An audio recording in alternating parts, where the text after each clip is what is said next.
बिस्मिल्लाहिर्रहमानिर्रहीम। आज हमारा टॉपिक है addition of vectors by rectangular component method. ये आपके कोर्स का लॉन्ग क्वेश्चन है। Addition of vector by rectangular component method. Suppose बेटा ये मेरे पास x और y एक्सिस है। इससे पहले यहाँ पे मैं बताता चाहूँ कि वेक्टर को ऐड करने के मैंने पिछले लेक्चर में आपको दो तरीके बताए थे। एक है ग्राफिकल मेथड जिसे हम हेड टू टेल रूल कहते हैं, और दूसरा है ये रेक्टेंगुलर कंपोनेंट मेथड जो कि ट्रिग्नोमेट्रिक पे बेस करता है, जिसे हम ट्रिग्नोमेट्रिक मेथड कह सकते हैं। सपोज स्टूडेंट्स ये मेरे पास एक वेक्टर है एक जिसे मैंने लाइन ओ एम से रिप्रेजेंट किया हुआ है। ये मेरे पास वेक्टर बी है जिसे मैंने ओ एन से रिप्रेजेंट किया हुआ है। अब अगर मैं इनको हेड टू टेल रूल के तहत ऐड करूं तो मैं क्या करूंगा, वेक्टर बी की टेल को वेक्टर ए के हेड पे रख दूंगा। इससे अगर मैं वेक्टर ए की टेल को वेक्टर बी से मिला दूं तो इससे मेरे पास रिजल्टेंट आर आ जाएगा जिसे मैंने लाइन ओ पी से रिप्रेजेंट किया। इस तरह मेरे पास तीन वेक्टर्स बन गए, एक वेक्टर ए, एक वेक्टर बी और तीसरा इन दोनों का रिजल्टेंट आर। अब मैं क्या करता हूँ, इन तीनों वेक्टर्स के कंपोनेंट्स बना देता हूँ। ये वेक्टर ए का एक्स कंपोनेंट है जिसे मैंने ओ क्यू से जाहिर किया। इसी तरह ये वेक्टर ए का वाई कंपोनेंट है जिसे मैंने क्यू एम से जाहिर किया। तो इस तरह मैंने वेक्टर ए के दो रेक्टेंगुलर कंपोनेंट्स एक्स और वाई बना दी। अब वेक्टर बी का एक्स कंपोनेंट आ गया जिसे एम एस से रिप्रेजेंट किया हुआ है, और वेक्टर बी का ये वाई कंपोनेंट है जो एस पी से रिप्रेजेंट किया हुआ है। तो इस तरह मैंने ए और बी वेक्टर के कंपोनेंट्स बना दिए। अब वेक्टर आर के कंपोनेंट्स हम बना लेते हैं इसी तरह। ये आर का एक्स कंपोनेंट है जो आर से रिप्रेजेंट किया है, और ये आर का वाई कंपोनेंट है जो आर पी से रिप्रेजेंट किया हुआ है। तो सो स्टूडेंट्स, तो ये मैंने दो वेक्टर्स को ऐड किया, उनका रिजल्टेंट बनाया और उनके कंपोनेंट्स बना दिए। अब हम देखते हैं कि इन वेक्टर्स के कंपोनेंट्स का क्या रिलेशन है। तो सबसे पहले हम x कंपोनेंट ऑफ रिजल्टेंट देखते हैं। अब देखें ये जो x कंपोनेंट है रिजल्टेंट का, ये बेसिकली ये a का x कंपोनेंट और ये जो b का x कंपोनेंट इनका सम है। तो मैं लिख सकता हूँ ओ क्यू जो है ये O Q plus Q R, ये बेसिकली इक्वल है ओ आर के। यानी अगर मैं इसको ऐसे शो करूं कि यहां से यहां तक जो डिस्टेंस है इसे हमने ओ क्यू कहा हुआ है,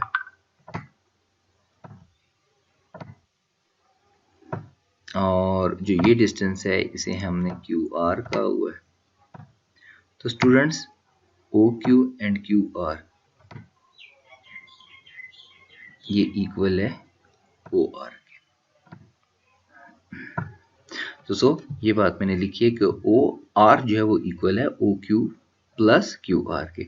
अब क्यू आर जो है ये इस डिस्टेंस यानी कि एम एस के इक्वल है। मीन्स ये एम एस और ये जो क्यू आर, ये दोनों डिस्टेंसेस आपस में इक्वल हैं। तो लिहाजा मैं लिख सकता हूँ कि O R equal to O Q, और क्यू आर की जगह मैंने लिख दिया एम एस। अब ओ आर बेसिकली रिजल्टेंट का एक्स कंपोनेंट है, ओ क्यू जो है ये एक्स कंपोनेंट है, और जो एम एस है ये बी एक्स है। तो यहाँ से मुझे ये पता चला कि अगर जो वेक्टर्स जिन वेक्टर्स को आपने ऐड करना है ए और बी को, उनके अगर आप एक्स कंपोनेंट्स को जमा करो तो इस तरह आपके पास रिजल्टेंट का एक्स कंपोनेंट आ जाएगा।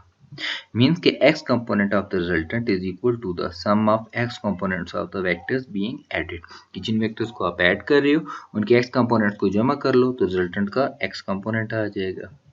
इसी तरह अगर मैं y कंपोनेंट को कंसीडर करूं तो स्टूडेंट्स ये जो डिस्टेंस है यहां से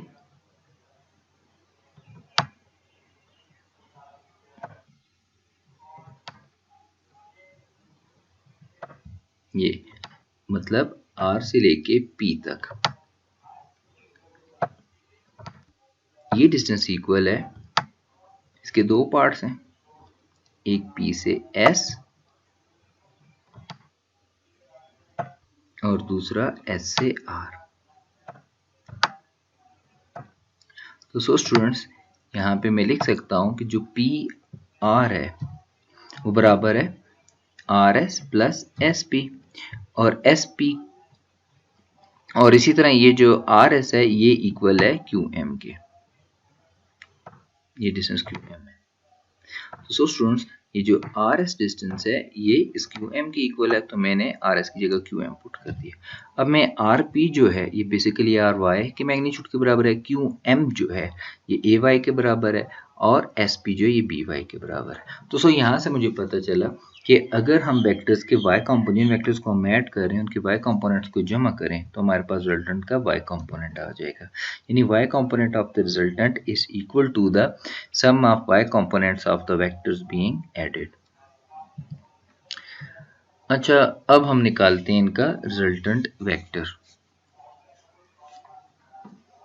तो सो स्टूडेंट्स कि जैसे कोई भी वेक्टर जो होता है वो अपने कंपोनेंट्स का सम होता है, तो इसलिए r जो वेक्टर है वो इक्वल होगा R X I plus R Y जे।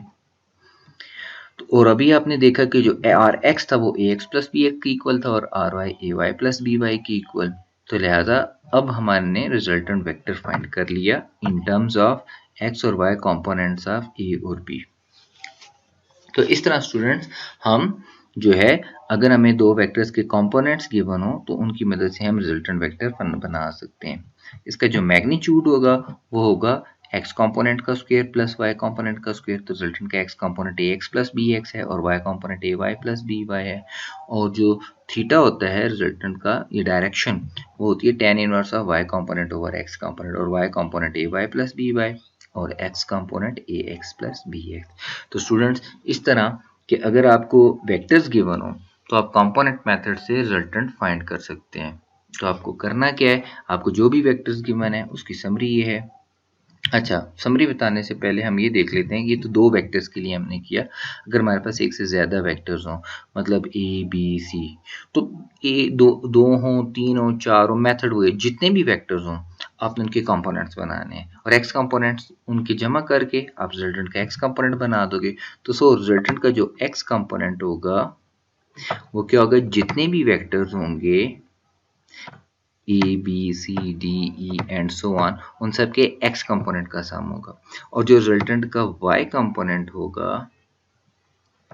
वो जितने भी कंपोनेंट्स होंगे, जितने भी सॉरी वेक्टर्स होंगे उनके y कंपोनेंट्स का सम होगा। और इस तरह थीटा जो होगा वो tan inverse of y component over x component. अब नेक्स्ट स्टूडेंट्स समरी।